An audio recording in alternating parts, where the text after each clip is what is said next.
Hi guys! Today let's do favorites.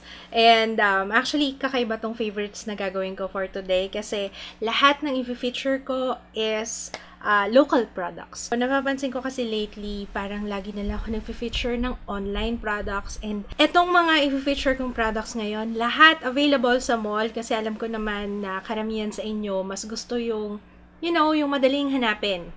And hindi naman lahat sa inyo kayang bumili online or gustong bumili online. So, this is the video for you. Nababasa ko yung comments nyo, guys. Don't worry, alam ko. I'm sorry kung madalas online yung na-feature kong products kasi lagi akong may nare-receive na products and gusto ko rin naman subukan sila and kapag okay sa akin, saka ko pini-feature sa inyo. Pero pag hindi talaga siya nag-work sa akin, hindi okay, wala kayong maririnig sa akin tungkol dun sa product na yun, okay? So, let's start with, ay, teka lang, mag-curl muna ako ng lashes, I forgot. Okay, let's start with the foundation. Yung suot ko ngayon, this is the EB Matte Two-Way Cake Foundation and ginamit ko siya as cake foundation. So, binasa ko yung sponge. The thing is, yung sponge niya, hindi mo siya magagamit ng wet kasi hindi ko makapit yung foundation sa kanya.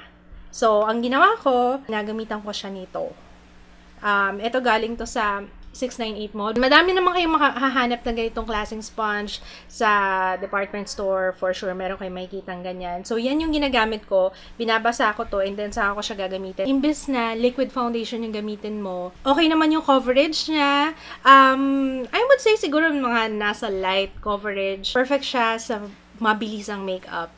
Kasi ang daling i-apply. Para ka lang naglalagay ng face powder, ganyan.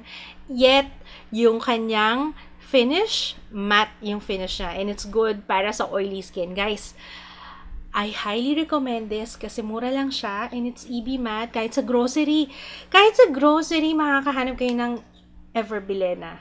So, I highly recommend this. Ang shade ko is Matte Fair Oriental. It's matte.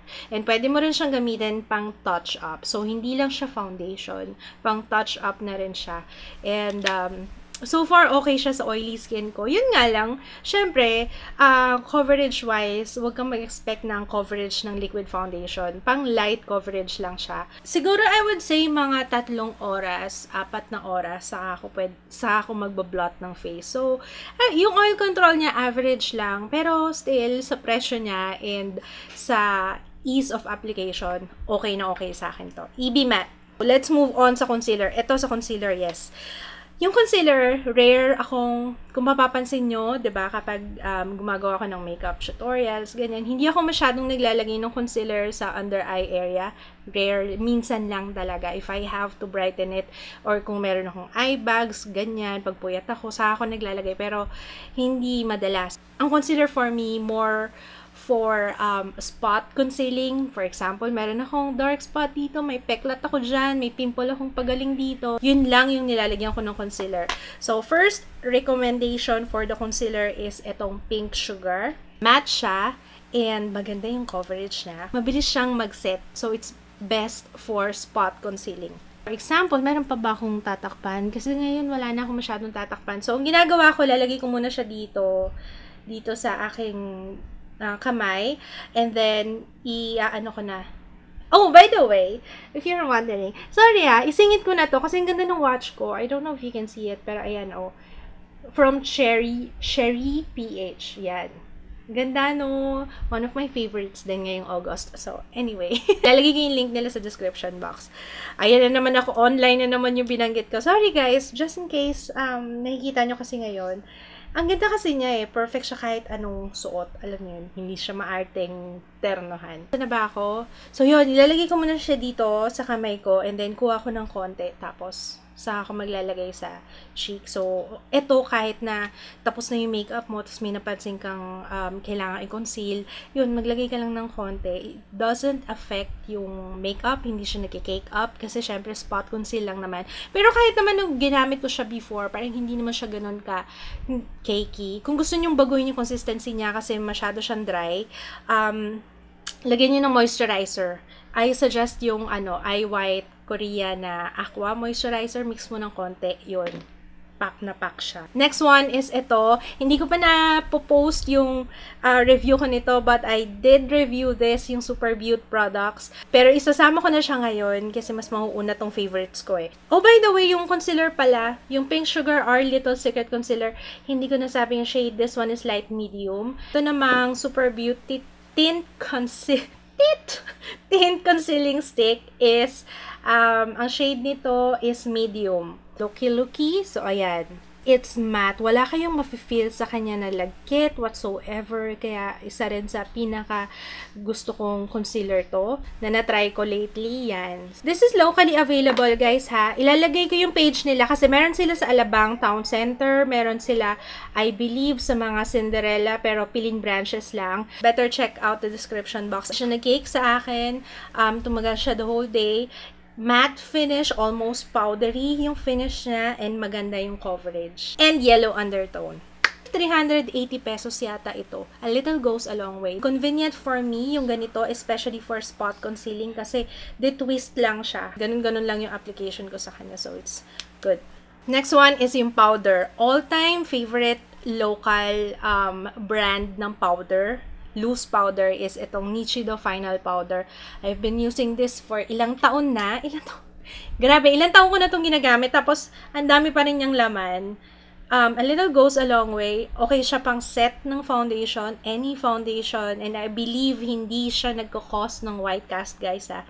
Kasi, kadalasan talaga yung white cast from the foundation or the BB cream na ginamit nyo. Matipid siyang gamitin. Ang shade ko dito is Creamy Glow Final Powder. Nung binili ko to, 150 pesos. Hindi ko alam kung still 150 pesos siya ngayon. Pero yun nga, ang mura. Wala siyang amoy na kakaiba sa kanya, which is why natagalan ko siyang gamitin. Kasi usually yung ibang powder parang may amoy na hindi maganda. Ito kasi, amoy baby powder. Kaya siguro nagkasundo kami dito kasi lumaki rin ako ng baby powder lang yung nilalagay ko sa face ko. So, gusto nyo mag-level up from baby powder, Nichido Final Powder, I really like it. Wala siya actually coverage. So, pang set lang talaga siya. Sa kilay, alam nyo naman, ang all-time favorite and I think hindi pa rin napapalitan. Nadadagdagan yung mga paborito ko sa kilay, pero may times talagang bumabalik ako sa kanya. Itong EB Advanced na Perfect Eyebrow in Dark Brown. Dito ako natutong magkilay and until now, sinasuggest ko pa rin to kahit sa mga baguhan na nagkikilay. Try nyo to kasi it's easy to work with. Medyo creamy siya, so madali siyang i-blend sa kilay, madali siyang i-drawing sa kilay. Meron kasing mga eyebrow pencil na matigas and halos mamula na yung balat mo sa kilay para lang kumulay siya. So, eto, wala kayong may experience na ganun. Kahit hanggang sa pinakadulo niya, same consistency. And 60 pesos, available sa grocery, available sa department store, kahit saan. Yun nga lang, pag binili niyo siya, wala siyang brush. So, eto kinuha ko lang sa iba. Ang pinakaayaw ko lang sa kanya is, since I have oily skin, pagdating ng ilang oras, shiny na siya sa aking kilay. Kasi, dahil waxy siya. Meron akong bagong recommendation sa inyo. This one, yung Maybelline na Fashion Brow Duo Shaper. So, on one side, yung eyebrow pencil and retractable siya. Mabilis nga lang ito maputol, guys. Yun lang. And sa kabilang side, meron siyang powder. If you have oily skin, yung powder, yan ang magiging best friend nyo pagdating sa kilay. Kasi, para matanggal yung shine-shine, you know. Meron siyang dalawang shade. Itong dark brown and yung isa, yung light, I think blonde yata yung isa. Pero yung light one, hindi ko siya nagustuhan. Kung mapapansin nyo, meron ako sa vlogs na kulay green, yung kilay ko, yun. Siguro nag-react yung tattoo, yung kulay ng eyebrow stranding, at saka yung powder niya mismo. Kaya nagmukhang greenish yung kilay ko, as in, ang pangit. Ang pangit tingnan. So, pero itong kulay na to, itong dark brown, ayan, okay sa akin, maganda.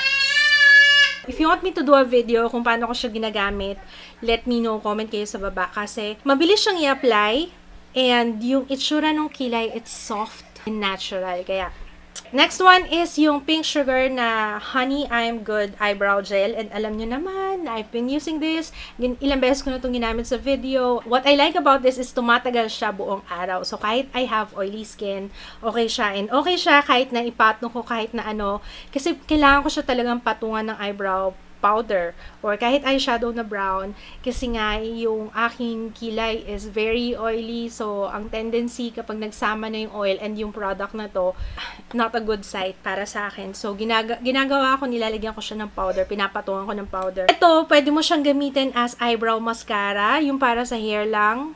Pwede mo rin siyang gamitin as is, ito na mismo. So, I have a video on this one. So, if hindi nyo pa napapanood, go check it out. Lalagay ko yung link sa description box. Next one is yung Essence na I Heart Stage Eyeshadow Base. Ilang taong ko na rin itong ginagamit. And until now, parang hindi siya naubos. Siguro kasi matipid lang ako siya. Konti lang, maliit lang yung space ng aking eyelids eh. Kaya, a little goes a long way. Isang dot lang, solve ka na. Never nag-crease yung eyeshadow ko when I use this. Wala naman akong oily eyelids, kaya wala akong problema doon. Recommended ko na eyeshadow base. Essence. Essence talaga. Oh! Nakalimutan ko isama, guys. Yung powder, yung Essence na All About Matte, alam niyo naman yun, paulit-ulit na ako. One of the best matte powders yun, ha. Essence All About Matte. And nagkamali ako nung last video. This one is 299 pesos pala. 299. Kasi nung nabili ko to, 150. So, sale. So, madalas naman sila mag-sale. So, abangan nyo na lang yung sale nila. It's white. Pero, pag in-apply siya, translucent yan.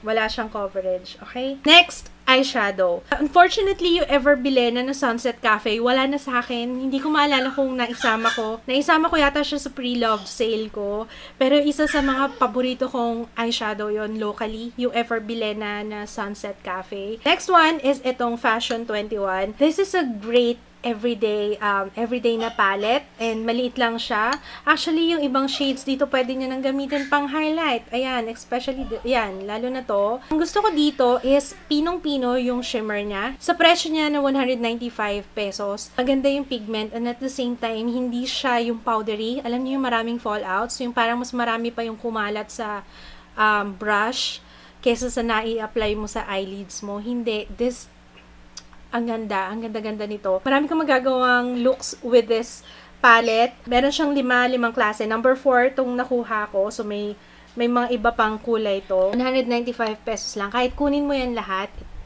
panalo ka pa rin. Kasi maganda yung consistency niya, maganda yung texture niya, maganda yung pigment niya, yun yung pinaka-importante, and yung blendability is amazing din. This is what I will recommend sa mga college students, sa mga, gusto lang ng light makeup. Ito, this is the Maybelline The Blushed Nudes.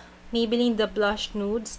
And I think may kamahalan to 600, pero it's a good investment kasi kung nagsisimula ka pa lang mag-makeup, nag-aaral ka pa lang mag-makeup, kasi you will find this one, you will find it masyadong pigmented. Ito yung alternative na masasabi ko na okay para sa mga nagsisimula pa lang mag-makeup kasi very light lang siya. So, yun ang lagi ko sinasabi. Kung nagsisimula ka pa lang ng eyeshadow, go for the palette na hindi ganun ka-pigmented kasi ma-overwhelm ka talaga, especially kung nag-aaral ka pa lang ng blending. So, ito yung mga kulay niya. Okay siya pang everyday use kung mapapansin nyo, kahit na pang date night. Ito yung pinaka-dark na shade. Sa pigment niya, wag kayong masyadong ma-expect na talagang pigmented siya kasi talagang lang siya, blushed. Parang ganung effect lang.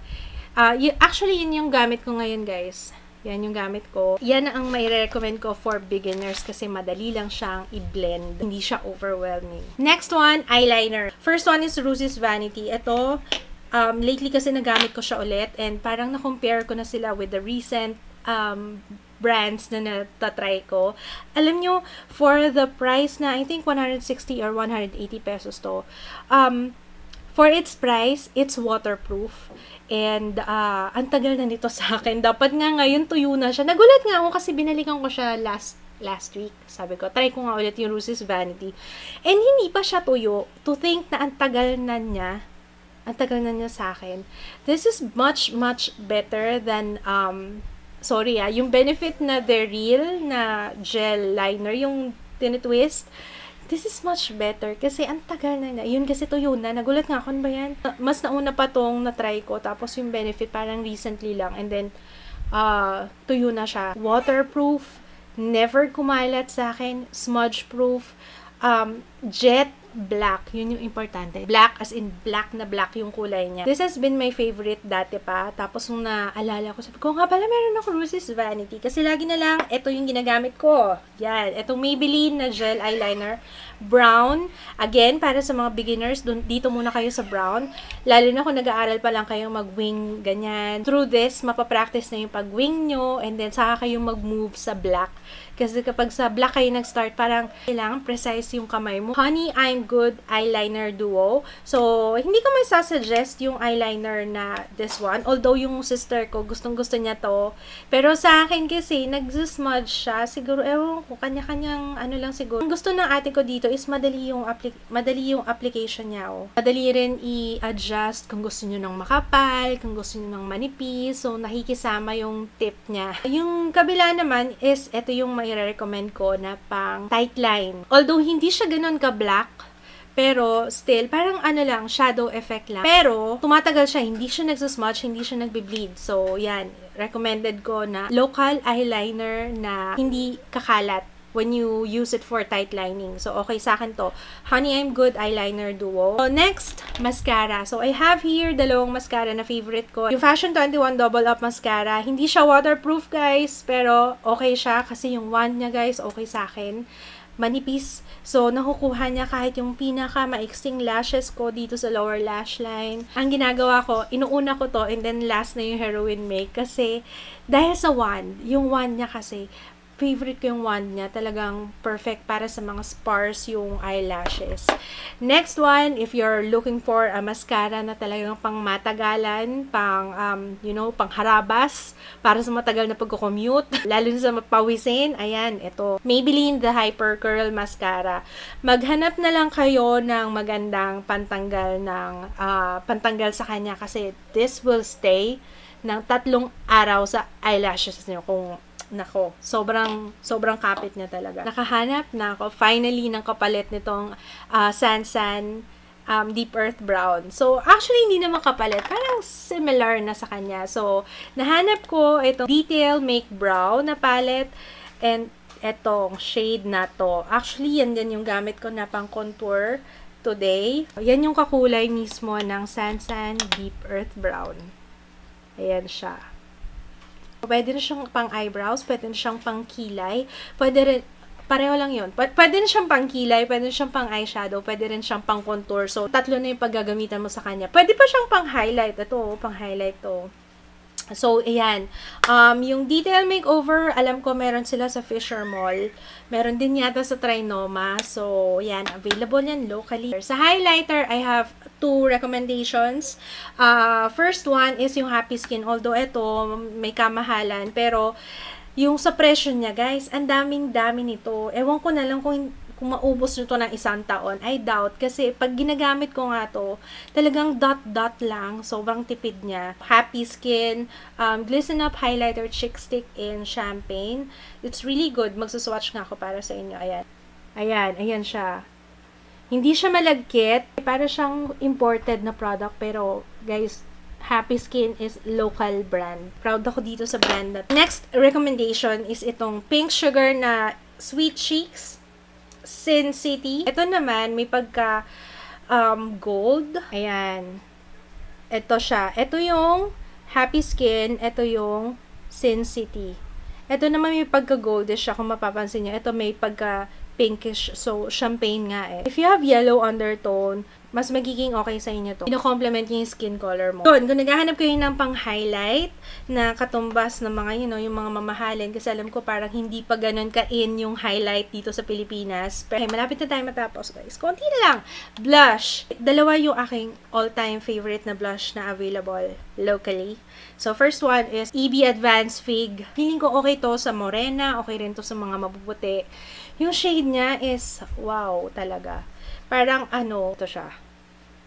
Very natural yung dating niya. Kasi hindi siya, alam niyo, hindi siya yung ma-pink na ma-pink, hindi siya yung mapula na mapula. Parang saktong-sakto lang. And it's matte. Okay, next one is yung Maybelline Blush Studio Blush M. And this one is yung I Can Kill for Gold. If you're into peach naman, ako kasi yun ang mga gusto ko, yung mga peach, ganyan. Okay sa akin yung mga ganong kulay. Ito, meron siyang konting-konti lang naman na shimmer sa kanya, pero hindi siya overwhelming. So, hindi naman to the point na may emphasize yung mga large pores. So, okay, let's move on. Last na sa mga lip products. Ito muna tayo sa pinaka-favorite ko, Pink Sugar na Sugar Tint.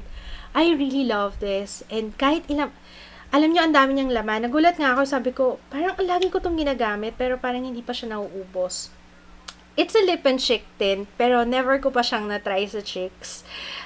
Awan ko, para sa akin, pang lips lang siya. This is Queen Bee. Every time na ginagamit ko yan, imposibleng hindi ako tanungin kung anong shade yung gamit ko sa aking lips ko, anong brand. Next, let's move on sa mga lipsticks. I have here 4 brands ng matte lipsticks na okay para sa akin. First one is yung Evervilena EB Matte lipstick na Vogue Diva. Actually, yun yung suot ko ngayon.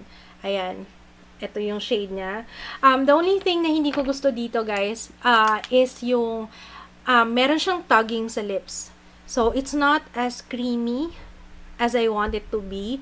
Meron siyang tugging, pero it's matte. And tumatagal naman siya. Hindi siya yung nagsasettle sa lips, kaya one of the best local lipsticks, matte na local lipsticks yan, yung EB Matte. Ever since naman na nag-start ako sa lipstick, favorite ko na to. Kaya yan, Vogue Diva, yan yung suot ko ngayon. If you want a creamier one, ang masasuggest ko is itong Maybelline. Ang pinaka-favorite ko na Maybelline na creamy matte shade is Touch of Spice. Ito yung shade niya. Ayan. Kung ayaw nyo ng matte liquid lipstick, ang kakulay niya ng Queen Bee is itong Touch of Spice ng Maybelline. Really good. Ang ganda ng kulay niya, guys. Ayan. Okay siya for everyday use. Ito kasama to sa mga bagong release ng creamy mattes. The video will be coming soon. Nag-swatch na ako ng ganito. Pero ayan, papakita ko sa inyo yung nude nuance. Ito siya, guys. Yan. Isa ring perfect for everyday use. Ang difference nila ng Touch of Spice, etong nude nuance is more brownish. Sa mga nudes naman, favorite ko na lipstick, Pink Sugar na lipstick, etong Naked. Ito. Yan yung Naked. This one is creamy. So, parang creamy matte din. Pero mas glossy. HD lipstick kasi siya. Okay, another HD lipstick. And the last one is yung Sansan na Really Red. Hindi siya masyadong napapansin. Pero alam nyo, okay siya. Tingnan nyo. This is the Really Red. Ayan. Maganda yung pigment niya. Isang swipe lang. Kuwang-kuha nyo na yung kulay. And if you want yung medyo glossy, HD lipstick ng Sansan is good. Hindi nga siya masyadong nabibigyan ng pansin. Pero sa presyo, sa price point, mura lang. And ako lang ba yung talagang nababanguhan dito? Ang bango ng lipstick ng Sansan. Ang bango. Parang kaamoy siya actually nung MAC. Ang weird no? Kaamoy siya nung MAC. Ay, hindi. Yung MAC medyo may amoy na lipstick talaga eh. Pero yung, ito matamis yung amoy. Hindi lang siya masyadong napapansin, but it's a good lipstick. Sana na-enjoy at nakatulong itong video na to. Ito yung mga products na talagang I recommend, I highly suggest, na locally available and na nag-work sa akin. Sana mag-work din sa inyo if ever na itatry nyo rin siya. Okay, so yun lang guys. Thanks for watching. Maraming salamat. If you want more of this kind of videos, thumbs up this video and comment kayo sa baba kung meron kayong request, ganyan. See you again on my next video. Bye!